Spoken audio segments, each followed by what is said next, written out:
I think that's such a restriction that doesn't make any sense to Iranians that just like more than 50,000 of them died in just a couple of hours. It just doesn't like, yeah, you know, I mean, we don't judge Israel for when they in the 12-day war, like around 1,000 Iranians died, and so many of them were civilians. We don't judge Israel for like, oh my God, that's you're evil. Why did you kill civilians in Iran? So I think if we apply that standard to Israel, we should also apply the same standard to the Iranian people. Given that they're fighting against such an evil monster, we have to allow them to go a bit radical here, because you need to be a little bit radical. You need to be radical against such a monster. Like, madness is rational in times of madness. I'm just thinking about, maybe I'm, like, overcomplicating things, like, No, I hear you. how that's gonna play, like, how that's gonna be spun. What You know what I mean? Do people have a stomach to stand by that and justify that? You know? Like, these are serious considerations. This also emphasizes how important Princess Pahlavi is, because the Mhm. only power that we have that could correct anything that goes too far in one direction is Princess Pahlavi. There's no other force in Iran that could work as a correcting mechanism that people actually believe in and listen to. So this is also shows how important it is for us to have Princess Pahlavi. Yeah. But you, like, know where, I don't know, you understand me, right, Armin? Yeah, I've seen those videos that you're talking about. Yeah, and Yeah, yeah. like, So yeah. it's on a different level. So, Yeah, it just I mean, I mean, granted, that was in the, like, on the 8th and the 9th, when things were really popping off. So that's a completely different and circumstance, and but to be honest, to be completely transparent, when I was watching them, I was actually happy to see them. sure. And like because of the level of anger I have towards these people, and I haven't lost a single family member. So imagine the people who lost family members watching those videos. Yeah. Right. Yeah.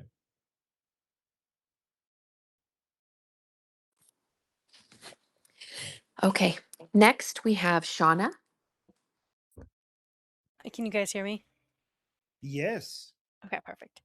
So the UN Watch was talking about China, Russia, North Korea, and Pakistan defending the Iranians slaughtering their people. Because I, I'm not super like. I mean, of course, China and Russia, and North Korea are going to do this, but Pakistan is an American ally on paper. I know they're Muslims, but I just don't know if that's. I'm not concerned about them getting involved because they can't do shit. But is that concern for like global stuff? And then the other thing too, and maybe Gary would know this, and maybe he doesn't, but the Azerbaijanis, you said that their areas were, I can't remember the word you used, porous. Is that also possible? Would they, do you have any idea how they feel about the, I just know Azerbaijan has gotten a lot more kind of liberal more recently, or have been trying to at least secularize as much as they can. So I don't know if you know anything, if they would, or if anybody knows anything about how they might respond. They're also an American ally, I believe, but I could be wrong. Again, it's a tiny country, not a lot of firepower, if any, but an important location nevertheless. Oh, and then also I wanted to point out, I heard everything both you and Susie said, Armin, but I would also like to point out that there is, and I'm not saying they shouldn't do anything. It's just that I also would like to point out that the vengeance thing, I do think that there's probably just going to be some vengeance and some excess bloodshed that's going to happen. And the reason I think that is because even in France, after World War II, after the like Nazi occupation, there were like women who had slept with Nazi soldiers so they could feed their kids, and they were punished for that. I mean, there was a lot of violence on a lot of random people that weren't necessarily traitors, they were just people that were stuck in the middle in a shitty situation, and a lot of those people were kind of punished regardless. There was a lot of extra violence that happened after that in, like, France and some of these other places, so I just Yeah, I mean, given that, honestly, like I think that we have such a big problem right now with the Islamic Republic that some people doing some bad things eventually at some point is Right. not Right. really that high as a list of our concerns compared to what the monster that I'm not we're saying it dealing is. with. Nazis Yeah, still needed to I be know, I know. removed from France. It's just Yeah, I just wanted to I just really wanna emphasize the I guess I just wanna stay my say my piece about I'm that, pretty like, I sure in every revolution that happened. So that's why yeah. I'm not going to be too judgmental against the Iranian people I'm being a not gonna be natural any part of more judgmental it. than I would be towards, Yeah. like, Western you know what I mean? Like, I'm Yep. not yeah. That was, like, a 4-year occupation and that happened, so I just I'm expecting Right. humans to human. Right. By the way, Azerbaijan is also the country, not the province, is also an ally of Israel. So I'm pretty sure they're also an ally of.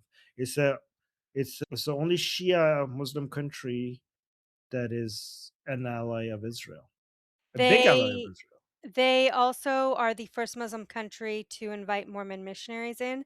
That's why I know that they're getting more liberal and secularizing because that's a sign if they're inviting Christian missionaries from a Christian minority, like, that's not a small thing. Mormons traditionally do not go into Muslim countries because Muslims can get killed if they convert, and so you gotta protect human life. So, the fact that But I they didn't know if any of these countries are right now are important in any way when it comes to the military aspect, unless like Gary has some information regarding I just think they're Pakistan important or for Um, location, not Azerbaijan is important from a location perspective because if they want to basically attack from the northwest, that airspace, Azerbaijan will probably make it available to Israeli planes or anyone else. But that's the only thing that I could see Yeah, I only Azerbaijan said would be. location. They don't have fire I don't think they're important for military, literally just location. Right. Pakistan, I'm not sure Pakistan would be relevant because if they're coming from the east, they would be coming from the southeast, from the Oman Sea and the Persian Gulf areas. I don't see them Um, coming from the east. I'm not worried about them. Okay, so here's the thing, they're also not very good fighters. So even if they do come in, I'm not overly concerned about The, them. the thing regarding the Pakistan side that you need to worry about is not the Pakistan government itself, it's the Baluchi separatists that might get some ideas right now because the regime might be falling. So that's what you need to be looking out What are the for that. Baluchi separatists? Oh, the Baluchi separate. Well, they're Real quick. they're separatists that are Baluchi. So they're basically Baluchi people are part of the Iranian on the Iranian side. They're Baluchi people on the Pakistani side, and they want their own country, Baluchistan, So are they like right? So Kurds? Not They're yeah, a not but they're like different more. Kurds, ethnic but group. like they're- that's what I mean by like Kurds, sorry. yes, Okay. yes, but And Okay, on both yeah, alright. they on don't. both sides of the Iranian-Pakistan border and Mhm. within Pakistan, the Baluchi insurgency is one of the longest running current insurgencies going on. It's been an insurgency for a very, very long time on the Pakistan side of the border Why? because 'cause they're not treated very well by the Pakistani government. Okay. Yeah, And it's a I very poor area, and it's also water shortages makes things unstable over there as well. every week I find out about a new ethnicity in the Middle East. So I'm like, it's like Pokemon, you gotta catch them all. Yeah, well, mostly concerned. Again, it's not a huge concern. I just wanted some thoughts because UN Watch reported on it, and while I do think it's more to keep Pakistan closer to the West for their own good because maybe some progress can happen. I don't have a lot of high hopes, but 10% optimism I want to hold on to. The other factor is Pakistan is a failed state that you need to keep supporting to keep it running because if it falls apart, there is basically a whole bunch of American weaponry and atomic gonna weapons that will basically fall into the hands of a whole bunch of different Islamic radical groups. America has no choice but to continue to support the Pakistan army because that's the only thing that is stopping all of that weaponry, including the nuclear weapons, yeah, to fall in the hands of a whole you're bunch of. paying off the barbarians. I no, I get it. Yeah. Well, you're paying off the Pakistan military to hold off the barbarians to get to the nuclear weapons and a whole bunch of other weapons. Gary. Gary, Okay. by the way. Anyway, those are all Yeah. my that's my whole those are all 3 of my points. Armin, can I just respond to Shauna a little bit? Yeah, of course. Go ahead, please do. So, Shauna, you're bringing up a very, very good point. So, not coincidentally, NATO leadership was just in Azerbaijan as well as in Armenia, which are right next to each other to the west of the Caspian Sea. And what goes on is that Azerbaijan is a very strong American ally, but also a very strong ally of Israel. And next to it is Armenia, which, we're just celebrating, is probably the wrong word, about 100 years ago was the mass slaughter of about 9 million Armenians, that they're still not being recognized. So there are a lot of sensitivities there. But it's not coincidental that the leaders of NATO went to both Armenia and Azerbaijan about a week and a half ago. And the reason there is this: since the fall of the Soviet Union and the consolidation of certain nations, Armenia, as well as Azerbaijan, Turkmenistan, southern Kazakhstan, and Uzbekistan, cooperate with NATO in terms of training for self-defense, meaning defense of the country, not individual citizenry. So they're very much aligned with a non-jihadist agenda. They're very much in favor of keeping their nations stable and doing commerce within the region. And it is happening in actuality. Sometimes these various pieces don't necessarily seem to fit together, but NATO has just spent a lot of time in Azerbaijan and Armenia to prepare them for what may be coming in Iran, is my suspicion. I was not a part of any of those discussions. But the issue is that Armenians look over the border into Iran and Azerbaijanis look over the border into Iran, and they see friends and relatives and their families. And these are people that they care about. And Azerbaijan, yes, does not have a huge military, nor does Armenia, but they do have the ability to help secure their brethren in those provinces in northwestern Iran to make sure nothing bad happens to them. So I hope that gives a little bit more color here. You're not looking for Azerbaijani armies to start fighting against the Iranians or the Armenians to start doing so. You don't have to encourage the Kurds. They'll do whatever's necessary because they don't take guff from anybody. But there's a Yeah. lot going on, and there's a lot of family and friendships that go on that neutralize northwestern Iran preferentially. Okay. I just was curious. I was surprised when I found out when I did like a little bit of a not a deep dive, but a peripheral glance. Azerbaijan seems to be given their challenges, making some headway. One last thing about Baluchistan, Armin, you may or may not be aware of it, but yesterday was the end of the about a week and a half to 2 week standoff between the military and the police of Afghanistan and Pakistan and Iran against this wild band of Baluchis that just were killing as many Iranian paramilitary forces, Pakistani paramilitary forces, and Afghani. I mean, the Baluchis are very, very restive at this point, and there are actually contacts between the U.S. government and the Baluchis going on right now. Okay, well, that's not good. I mean, first of all, the Baluchi separatists, not the Baluchis, right? I can't say Yeah. for sure who they're talking to, but I Okay. will say this, that there So, are direct contacts that are going on because there's a so possibility that Shahar Bey may become a part of the U.S. Navy in the coming weeks. okay, so in Pakistan or in Iran? In Iran. So you have Well, okay, Baluchistan, and then you have Konarak, and Konarak is on that bay, Chahar yeah. Bar Bay. Yeah. So I just want to like, obviously, we Iranians are really sensitive about not mixing like any of our ethnic groups with the separatists, right? So I want to also make sure like Baluchis or Iranian Baluchis are not the same as saying the separatist Baluchi groups in Iran. We always want to insist on the separatist group being a minority of any ethnic group that we mention in Iran. And are you suggesting that the United States will be working with the separatist groups, armed No. separatist groups? No, okay, good, because that would not be good.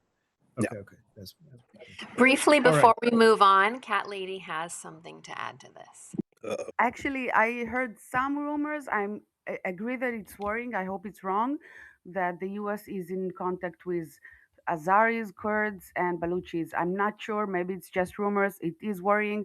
I hope they do it in the right way, at least. But one point about Armenia. The recognition is not the issue. Armenian governments have done all the wrong choices, whatever they could do them about Israel. And actually, the Armenian churches, even some of them, are very hostile to Israel. So it's more complicated. Let's say it this way. Cat lady, you could not be more correct. And just as the rabbinate in Israel is trying to take land from the Armenian church in Jerusalem and a few other areas, there are a lot of complicated issues here, but I think we should probably stick with the revolution in Iran right now. Right. So yeah, let's move on. If everyone is interested after Armin leaves, that could be a great topic for us to do a little deep dive on, as long as Armin wouldn't have too much FOMO. Well, thank you. I appreciate that.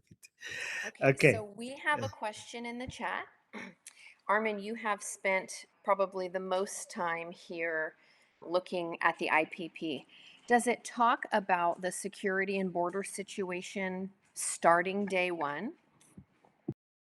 Yeah, it does talk about basically bringing stability and the steps that we need to take. It doesn't go into, when it comes to safety and security, it doesn't go into a lot of details when it comes to controlling the armed forces. And I had the main editor of the IPP on my show in Persian, Saeed Qasim, which is also his the main advisor of Princess Pahlavi. And I asked him, like, why is it like the most important part is the military, like for us to know how we're going to stabilize the situation from a military perspective on day one. Why does this plan not go into a lot of detail with regards to that? And on the show he said, like, well, because that part shouldn't be public. Like, you don't want to show the Islamic Republic exactly all the plans that we're having to like, oh, because guys, we're talking about the first 100, like first 100 days. The booklet that we've been studying a lot, that's the first 100 days, right? So what comes when it comes to securing our borders after the first 100 days, that's a completely different topic. And actually a lot of it is going to also be after the transitional period and determined by the elected government.